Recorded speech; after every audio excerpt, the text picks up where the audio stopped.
बिस्मिल्लाहिर्रहमानिर्रहीम। अस्सलाम वालेकुम। लास्ट लेक्चर के अंदर बेटा हमने एससीआर के बारे में पढ़ा था। एससीआर क्या होता है, उसकी वर्किंग और तो हमने खैर क्लास में कवर की थी। कल लास्ट जो लेक्चर था उसके अंदर हमने एससीआर का फेज़ कंट्रोल मेथड जो है वो पढ़ा था कि फेज़ कंट्रोल जो एससीआर के अंदर किस तरीके से होता है, और एसी और डीसी पावर सर्किट के अंदर, पावर सप्लायर्स के अंदर अगर हम फेज़ कंट्रोल करते हैं तो वो किस तरीके से हो रहा है। ठीक है, आज जो हमारा टॉपिक है वो एससीआर फैमिली से रिलेटेड है, यानी कि ये एक बाई डायरेक्शनल थायरिस्टर जो है वो उसको कहा जाता है। दो तरह के जो हैं वो डिवाइसेस हैं, एक है डाइक और एक है ट्राइक्स। तो देखते हैं इनको ये क्या होते हैं और किस तरीके से ये काम करते हैं। Diacs and triac are component that are classified as bidirectional thyristor. It mean they are capable of connecting in both direction. अच्छा यार, इसके अंदर ये जुमला लिखा हुआ है, इसके अंदर जो है बाई डायरेक्शनल थायरिस्टर जो है ना वो सिर्फ ट्राइक के बारे में है। ठीक है, डाइक जो है वो बाई डायरेक्शनल थायरिस्टर नहीं है, दोनों डायरेक्शंस के अंदर काम करता है डाइक, लेकिन जो है उसका काम करने का तरीका थोड़ा डिफरेंट है। ठीक है, अच्छा, it means they are capable of conducting both direction, यानी कि दोनों डायरेक्शंस के अंदर ये जो है वो करंट जो है वो यानी कंडक्शन जो है वो कर सकते हैं। सबसे पहले आपका है डाइक। डाइक क्या होता है? Diac is a two terminal three layer device whose forward and reverse operating are identical, यानी कि फॉरवर्ड और रिवर्स जो ऑपरेटिंग जो कैरेक्टरिस्टिक हैं वो तकरीबन सेम ही होते हैं। मतलब डायरेक्शन अलग होती है, बाकी काम कर जो हो रहा होता है वो तकरीबन सेम हो रहा होता है। It is often referred as bidirectional diode. इसको बाई डायरेक्शनल डायोड की तरह भी कहा जाता है। बाई डायरेक्शनल डायोड जो है वो इस वजह से कहा जाता है क्योंकि इसका जो डायरेक्शन है, अगर आप सैम्बल देखें पहली तस्वीर के अंदर, ठीक है, ये आपकी पहली तस्वीर है ना, एनोड और एनोड 1 एनोड 2, इसके अंदर आप देखें तो ये डायोड का सिंबल है। तो इसको हमने दो डायोड ऐसे लग रहा है कि उल्टे करके लगा दिए हैं, एक सीधा और एक उल्टा, तो इस तरीके से जो है हमारा डाइक बन गया। बिल्कुल वही चीज़ है, लेकिन इसके अंदर फ़र्क ये है कि इसके अंदर ये 3 लेयर डिवाइस है एक। ठीक है, इसके अंदर आप कंस्ट्रक्शन अगर उसमें देखें इसकी N type P type blocks के अंदर, तो उसमें आपके पास जो है एन पी एन और P N P 3 layer device मिलेगी।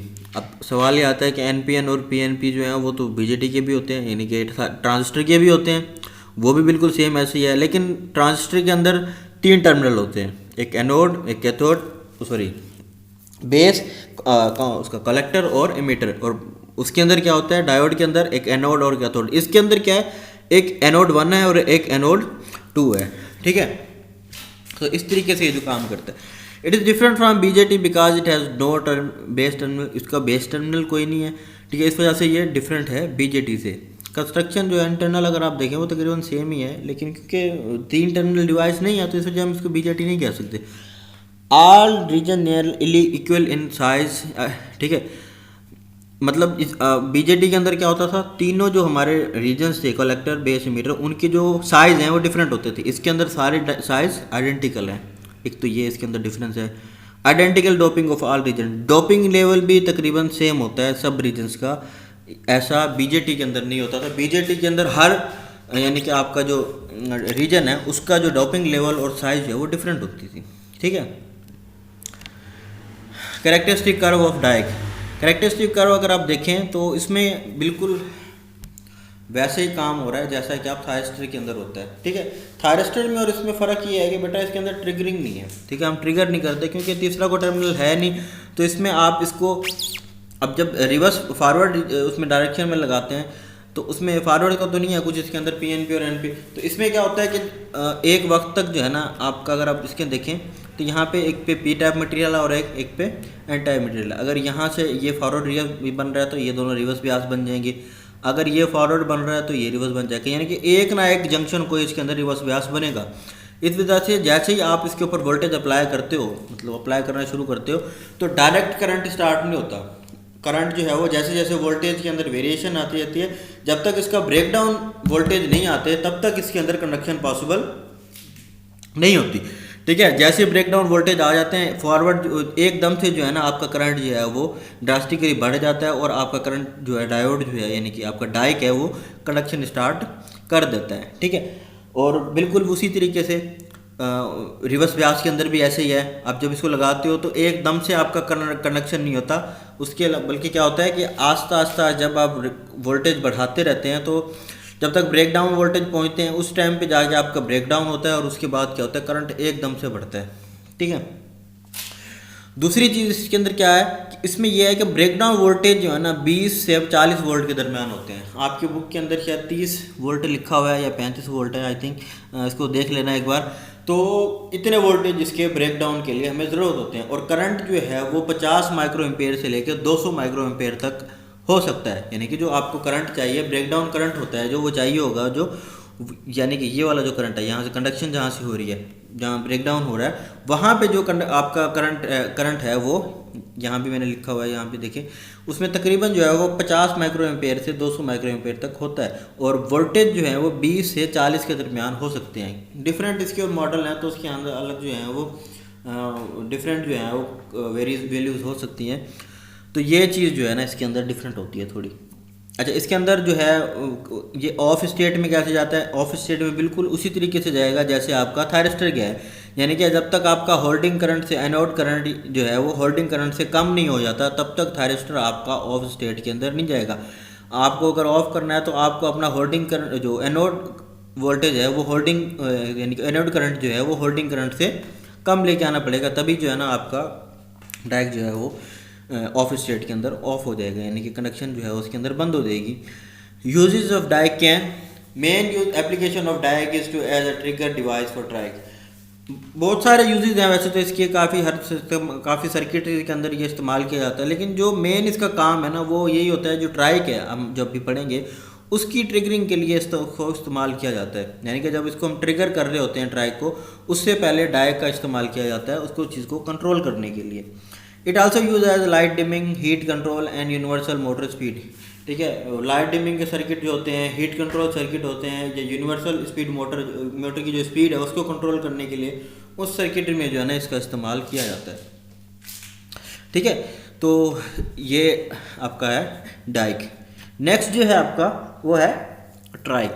अब ट्राइक जो है ना वो एक बाई डायरेक्शनल डायोड है, बिल्कुल इसके अंदर कोई शक नहीं कि हम बाई डायरेक्शनल, यानी कि जैसे हमने डाइक को कहा बाई डायरेक्शनल डायोड, ये बाई डायरेक्शनल थायरिस्टर है।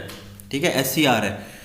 ट्राइक क्या करता है, it is a 3 terminal device whose forward and reverse character are identical to forward characteristic of SCR। यानी कि SCR के जो फॉरवर्ड कैरेक्टरिस्टिक हैं अगर आपको याद हो, ठीक है, ये बिल्कुल उस जैसे हैं हमारे, क्या नाम है, जो हमने डाइक पढ़ा है उसी जैसे। ठीक है, ये फॉरवर्ड कैरेक्टरिस्टिक वेरी करना शुरू कर देता है, उसके बाद एकदम से जो है वो बढ़ जाता है। और यहाँ पे जो है ना गेट जो है वो वोल्टेजेस होते हैं, जितने कम गेट वोल्टेज होंगे यहाँ पर ज़ीरो, यहाँ पे और बढ़ेंगे, ये और बढ़ेंगे, जैसे ही यानी गेट वोल्टेज जो है वो आपके बढ़ते जाएंगे वैसे वैसे जो है ना कंडक्शन जल्दी होती जाएगी। ये आपका SCR का था कैरेक्टरिस्टिक कर्व। ठीक है, इसका भी बिल्कुल ऐसे ही होता है। उससे पहले देख लेते हैं कि ये है क्या। ये 3 टर्मिनल जो है वो एक डिवाइस होती है। ठीक है, इसको बाई डायरेक्शनल थायरिस्टर भी कहा जाता है। The primary connecting terminals are identified as main terminal 1 and main terminal 2। यानी कि जो इसके 2 टर्मिनल होते हैं इसके अंदर अगर आप देखें, ये मेन टर्मिनल 2 और मेन टर्मिनल 1। ठीक है, तो इनका नाम जो है वो मेन टर्मिनल 1 और मेन टर्मिनल 2 है। और जो ट्रिगरिंग है, यानी कि थायरिस्टर अगर आप देखें, थायरिस्टर आपका इस तरीके का होता है, एक थायरिस्टर इस तरीके का, ये भी थायरिस्टर है और ये भी थायरिस्टर है। इन दोनों को, एक को सीधे डायरेक्शन में लगाया हुआ, एक उल्टी डायरेक्शन में, हमने 2 थायरिस्टर लगा दिए, उनको कंबाइन कर दिया तो मेरे पास ये ट्राइक का सैम्पल मिल गया। अब जो गेट टर्मिनल होता है इनका, यानी कि जो गेट होती है उनको हम क्या कर देते हैं, कॉमन कर देते हैं। ठीक है, इस तरीके से हमारा ट्राइक जो है वो बन जाता है। ये अंदर का PN और NP। अगर थायरिस्टर की आपको जो है वो कंस्ट्रक्शन याद हो इंटरनल, उसमें PN होता है, ये सीधी डायरेक्शन में लगा हुआ है, जब क्योंकि उल्टी डायरेक्शन में है तो NP। अब इनका जो गेट है वो क्या हुआ, कंबाइन किया हुआ है, कनेक्ट किया हुआ, कॉमन किया हुआ है, मेन टर्मिनल 2 और मेन टर्मिनल 1। ठीक है, तो अगर सैम्पल जब आप ड्रा करेंगे तो आपने गेट का जो है ना वो ख्याल रखना है कि गेट टर्मिनल जो है वो मेन टर्मिनल 1 की तरफ है, यानी कि जो एरो, यानी कि जहाँ से कनेक्टेड है आपका मेन टर्मिनल 1 जो है वहीं पे जो है ना आपका गेट में। तो इस चीज़ को देख लेना जब आप इसका सैम्पल वगैरह ड्रा करने लगो तो क्या है, ये बाई डायरेक्शनल डायोड है, तो इसका मतलब बाई डायरेक्शनल थायरिस्टर है। तो इसका क्या मतलब है कि जब आगे आपका ट्राइक है वो कंडक्ट करता है तो वो दोनों डायरेक्शन में कनेक्शन करता है, और दोनों डायरेक्शन में जो कंडक्शन होती है, यानी कि बिल्कुल वैसी ही कैरेक्टरिस्टिक्स का इसकी बनती है जैसे कि आपका एस की बन रही होती हैं। कैसे? कैरेक्टरिस्टिक कर्व ऑफ ट्राइक, ठीक है। अब हमने जब एस पढ़ा था तो उसके अंदर क्या था कि आपका जो एस है उसके ऊपर गेट के ऊपर हम पॉजिटिव पल्स देते थे, ठीक है, नेगेटिव पल्स भी देते थे। लेकिन इसके अंदर ऐसा नहीं है, ठीक है। इसके अंदर आप नेगेटिव पल्स भी दे सकते हैं गेट के ऊपर, ठीक है। अब इसके अंदर 4 तरह के मोड हो सकते हैं। 4 तरह के मोड क्यों हो सकते हैं? क्योंकि यार यहाँ पे अगर हम देखें, यहाँ पे मेरे पास मेन टर्मिनल 1 है, मेन टर्मिनल 2 है। अब ये दोनों चेंज हो सकते हैं क्योंकि मेरा, अगर मैं सिर्फ थायरिस्टर की बात करूँ तो थायरिस्टर मेरा ये था, ठीक है, ये मेरा थायरिस्टर था। ये आपका था मान लो एनोड, ये कैथोड, ये गेट। तो यहाँ पे मैं पॉजिटिव लगा रहा हूँ और यहाँ पे नेगेटिव लगा रहा हूँ। लेकिन अब यहाँ पे ट्राइक है, क्योंकि ट्राइक के अंदर क्या हो रहा है,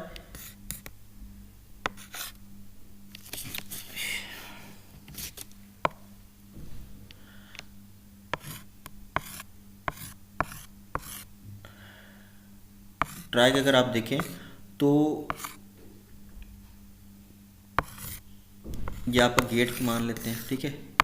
ये कनेक्ट है, ये इससे कनेक्ट है, ये इससे कनेक्ट है और ये दोनों कॉमन है। जब मैं इसको पॉजिटिव दूंगा और इसको नेगेटिव दूंगा तो ये डायरेक्ट कनेक्ट करेगा। अब इसको नेगेटिव दूंगा तो इसको पॉजिटिव दूंगा तो ये कनेक्ट करेगा। अब गेट जो है वो कॉमन है तो इसके ऊपर पॉजिटिव भी आएगी और नेगेटिव भी आएगी, ठीक है। तो इसकी अगर हम कॉम्बिनेशन अगर बनाएं तो हमारे पास जो है ना वो 4 तरह की कॉम्बिनेशन जो है वो बन सकती हैं,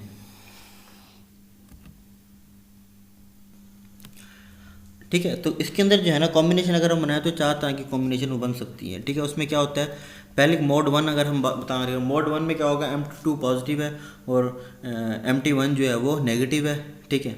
MT1 नेगेटिव है, MT2 पॉजिटिव है और गेट के ऊपर मैंने कौन सी पल्स दी हुई है, पॉजिटिव पल्स दी हुई है, ठीक है। और गेट जो है वो पॉजिटिव है। दूसरी कंडीशन क्या हो सकती है, MT2 जो है वो पॉजिटिव है और MT1 जो है वो नेगेटिव है और गेट के ऊपर भी हमने नेगेटिव पल्स दी है। इस डायरेक्शन में क्या करेगा, ठीक है।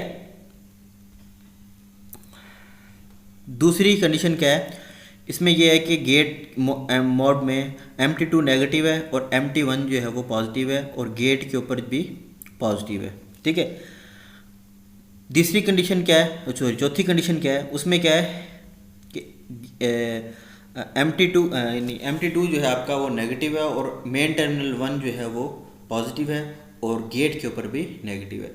अच्छा, अब अगर आपको थायरिस्टर का याद हो तो उसमें क्या होता है कि हम गेट के ऊपर नेगेटिव पल्स नहीं दे रहे थे, हम गेट के ऊपर पॉजिटिव पल्स दे रहे थे। तो इसमें भी यही होगा कि जो ज़्यादा जो आपको एफिशिएंसी मिलेगी वो तभी मिलेगी जब गेट के ऊपर पॉजिटिव पल्स देगी, यानी कि पहला मोड और तीसरा मोड जो है वो क्या लेते हैं। अच्छा, यहाँ पे तीसरा मोड, ये वाला जो मोड है इसके ऊपर जब, यानी कि अच्छा इसके अंदर पोलैरिटी डिफरेंट है। यहाँ पे मैंने लिखा हुआ है the mode 1 and 3 are efficient mode of triac operation, क्योंकि अगर मोड 1 के ऊपर देखें तो पॉजिटिव है, ठीक है, ठीक है। मोड 1 में क्या है कि MT2 पॉजिटिव है, MT1 नेगेटिव है। इसका मतलब है ये वाला जो पोर्शन है ये कंडक्शन कर रहा है और गेट के ऊपर पॉजिटिव पल्स, यानी कि गेट की पल्स जो है वो इसके ऊपर जाएगी। और इसी तरीके से तीसरा जो है, यानी कि उसके ऊपर MT2 नेगेटिव है, ये रही MT2 नेगेटिव है और गेट के ऊपर पॉजिटिव है। अगर आपको मैं तस्वीर बना के दिखाऊं तो इसमें क्या है कि ये लेट सपोज आपका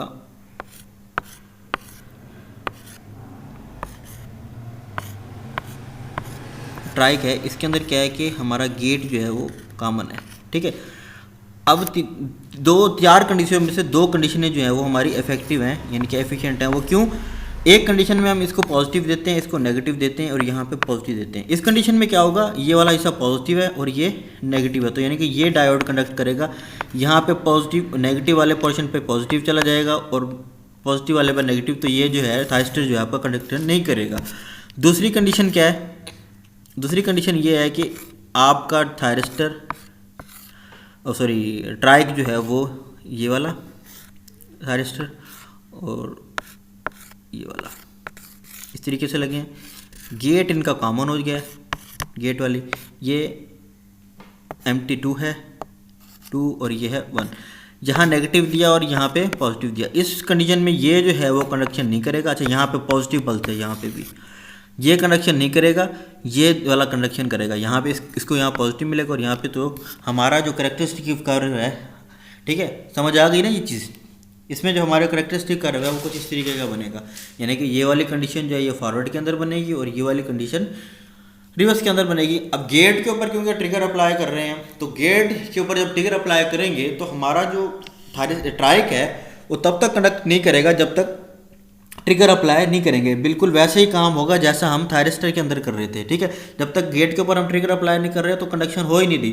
तो इसके अंदर भी बिल्कुल वैसे ही काम हो रहा है कि जब तक हम गेट के ऊपर ट्रिगर अप्लाई नहीं करेंगे तब तक जो है वो हमारा जो ट्राइक है वो कंडक्शन मोड में नहीं जाएगा, ठीक है। बाकी जो इसके मोड्स ऑफ ऑपरेशन है वो कुछ इस तरीके से बिल्कुल वैसे ही काम कर रहा है जैसा आपका थायरिस्टर काम कर रहा था, लेकिन अब क्योंकि इसके अंदर 2 थायरिस्टर उल्टे सीधे करके लगाए हुए हैं तो ये बाई डायरेक्शनल तरीके से काम कर रहे हैं, ठीक है।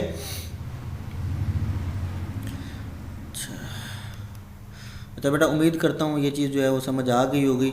अगर नहीं समझ आई तो पूछ लेना, सवाल हो कोई, अगर आपके जहन में इसके मुताबिक कोई चीज़ नहीं समझ आई इसको पढ़ जरूर लेना। बुक के अंदर ये चीज़ें लिखी हुई हैं, डाइक और ट्राइक जो है ना इसको सवाल आ जाते हैं तो इसको एक दफ़ा स्टडी कर लेना लाजमी, ठीक है। तो तब तक के लिए अगले लेक्चर तक के लिए जो है अल्लाह हाफिज़।